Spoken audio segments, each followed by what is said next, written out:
Abriendo el juego. Abriendo el juego. Aquí está el equipo con ustedes y vamos a darle los buenos días a uno que está dispuesto a jugar y a sentarse donde los jefes le digan. El señor Orlando. Especialmente. Muchas gracias, Víctor Báez. Muchas gracias, Alex Luna. Gracias, Melvin. Gracias al pueblo dominicano. Bendiciones para todos ustedes que están conectados con nosotros siempre. Con este su programa Abriendo el Juego. Nuestra plataforma Ultra FM tiene su canal de YouTube donde usted puede seguir nuestro programa y tiene su aplicación que usted la puede descargar para escuchar toda nuestra programación, nuestras frecuencias, tanto la frecuencia de Baní, la 106.7, como la frecuencia de Constanza, 96.9. Tenemos el canal del programa también, Abriendo el Juego. Creo que somos el único programa de radio que tiene dos canales, que usted puede verlo por dos lugares. A nivel del YouTube tenemos esa facilidad. Tenemos dos canales de YouTube y tenemos alrededor de 6 emisoras que nos retransmiten. Así es, para todo el pueblo dominicano que está conectado con nosotros. No sé qué les parece a ustedes, pero me llamó poderosamente la atención un par de reacciones de ayer. Una reacción de Manny Ramírez, que ha sido constante. Manny ha sido muy duro con Boston. Ha dicho que la organización no se manejó bien, que no trató bien al jugador que se supone era la cara del equipo. Y ha dicho, ha sido consistente con lo que él plantea, de que si hubiese habido una mejor comunicación de parte de la institución, un mejor manejo en toda esta situación, probablemente el problema de Devers no hubiese llegado a mayores. Y ayer también Pedro Martínez, yo creo que puso los puntos en las IES también, cuando en su programa, donde participa todas las noches, Pedro se expandió y habló de manera tajante diciendo, bueno, pero estamos hablando de todo este tema, estamos analizando toda esta situación de Boston y Devers, pero yo me pregunto, ¿en algún momento Devers había tenido problemas con presentarse en su trabajo, con temas de disciplina? ¿Había tenido alguna diferencia con su compañero? ¿Alguien había referido o había hecho algún comentario alrededor de Devers de que no era un buen compañero, que no se comportaba a la altura? Entonces él dice, estamos como un poquito desenfocados con este tema, tratando de, en algún punto, me imagino que refiriéndose a los que han querido cargarle el dado a Devers, hablando del muchacho como que el muchacho es un cáncer, como que el muchacho es un problema. Y eso no es verdad, porque la historia de él está ahí. Es lo que ha sido un tipo que sale todos los días a jugar, a batear, a aportar para su conjunto y que ha hecho el esfuerzo de estar saludable desde que llegó a la liga. Prácticamente ha sido uno de los tipos que más juegos ha estado participando para su organización Medias Rojas de Boston. O sea que, para saludar a Melvin, veo aquí dos planteamientos de dos grandes compañeros de David Ortiz, pero muy distantes del planteamiento del Big Papi, que ha sido el foco de controversia desde el fin de semana. Bienvenido, Melvin. Buenos días, muchachos. Buenos días al público de Abriendo el Juego. Esas declaraciones de Pedro Martínez a mí también me llamaron mucho la atención. Y voy a leer un par de citas, precisamente de lo que dijo Pedro en el día de ayer. Él dijo, yo quedé en shock cuando escuché del cambio, porque si tú tratas de venderme a mí, conociendo yo a Rafael Devers, que él es un mal compañero de equipo, o que no es un jugador de equipo, tú estás mintiendo. O sea, tú me vas a decir, dijo Pedro, que él es una mala influencia en el clubhouse. Él no lo es, dijo Pedro Martínez, y ahí está la cita exacta con lo que tú comentabas que Pedro había dicho. Pero él también agregó que ese asunto dentro de los Medias Rojas de Boston fue manejado por las personas incorrectas, que incluso permitieron que se filtraran las cosas. Y él, yo creo que esta parte él se la echa la culpa a la gerencia del equipo, que dejó que se filtraran los problemas que habían allí, y que no fue manejado el asunto por hombres de béisbol, que Boston los tiene alrededor. Es lo que dice Pedro Martínez, que perfectamente ese equipo pudo auxiliarse de figuras externas, pero cerca del equipo, como el propio Pedro, que nunca fue llamado, y los que están hablando ahora mismo, que quizás se pudo buscar la manera de que esos tipos se acercaran y trataran de mediar el asunto por allí. Y también está el tema de eso de la filtración, o sea, ese problema, y ahí yo creo que todos estamos de acuerdo, pudo manejarse mejor de manera interna y no dejar salir las cosas como salieron en ese momento, y ahí causaron entonces todo el lío. Pedro también cuestionó a David Ortiz, diciendo que David fue otro que tampoco manejó las cosas de la mejor manera. Ustedes recuerdan en los campos de entrenamiento, cuando David estuvo por allá, que se salió un video de él conversando con Rafael Devers, incluso las palabras que dijo, una de las cámaras captó eso y el sonido y todo, y eso también fue cuestionado. Él dijo eso con Rafael Devers. Perfectamente él pudo tener esa conversación tras bastidores, sin la presencia de la prensa, para que no se viera nada de eso, y eso también fue problema también. A mí me gustó mucho, y no sé qué piensa Alex y piensa Víctor, y qué bueno que tocaste ese punto que lo obvié, siendo probablemente el más importante, cuando él dice, ustedes que están inmiscuidos en equipos, no que tienen muchos años bregando con pelota, definitivamente hay cosas que son de béisbol, que son de hombres de béisbol. Y cuando uno habla de hombres de béisbol es de compañeros de equipo. Hay problemas a veces en un equipo que tú no tienes, o sea, que un gerente no tiene nada que opinar, que un presidente no tiene nada que opinar, que lo van a resolver ellos ahí dentro. Ellos se van a reunir, ellos van a determinar lo que hay que hacer, ellos van a decidir lo que hay que hacer. Entonces yo creo que cuando Pedro dice en un momento, ese tema de Devers pudo manejarse a nivel de los Pedroia, de los David Ortiz, hasta a mí mismo hubiesen consultado, y que gente de béisbol converse con Devers sobre un movimiento de béisbol.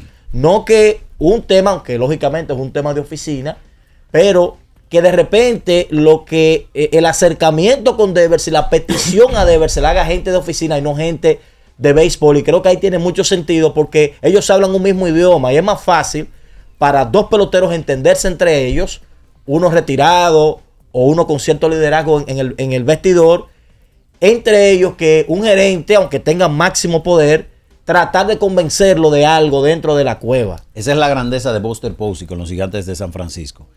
Y lo he mencionado en algunos casos específicos, porque se ha filtrado, la relación que él guarda con los peloteros porque él fue pelotero. Esa es la importancia de tener un tipo que haya estado en el terreno. Ahora bien, Breslow fue pelotero. Breslow lo fue, pero ha demostrado que no habla el mismo idioma. Y tiene un año más de experiencia que Buster Posey. Pero no habla el mismo idioma que los jugadores. Estamos de acuerdo. Y pueden ver el documental, les invito a que lo vean, el documental desde el Clubhouse. Ustedes se van a dar cuenta que él le tiró una cascarita a Rafael Devers. Él fue al salón de reuniones de los Medias Rojas y le tiró una cascarita a Devers, pero no dice que es para un pelotero, dice... Allá afuera se están diciendo cosas. No, tú sabes que es un jugador tuyo que lo está diciendo. Pero volviendo al tema de los Medias Rojas, a eso que tú planteabas. Aquí hay algo clave, que lo dije ayer y lo voy a repetir. Si Rafael Devers hubiese tenido a alguien a su lado con la madurez de Manny Ramírez o Pedro Martínez para manejar esta situación, Boston no cambia a Devers. Porque ¿de dónde viene el problema? Fíjense la genealogía del asunto. Pero ¿y el papi no tiene la madurez? No. La acaba de demostrar que no. Fíjense la narrativa que Melvin destaca desde los entrenamientos. Se filtraron unas cosas que no debieron filtrarse. Ortiz sale públicamente a decir primero, este es el caballo de aquí, dándole un espaldarazo al muchacho, que creo que está bien. Tú eres el caballo, no eres un pelotero Mickey Mouse, pero después entonces tiene una posición contraria. Entonces, desde el principio, si él se hubiese mantenido firme en una posición y habla con el jugador de manera privada.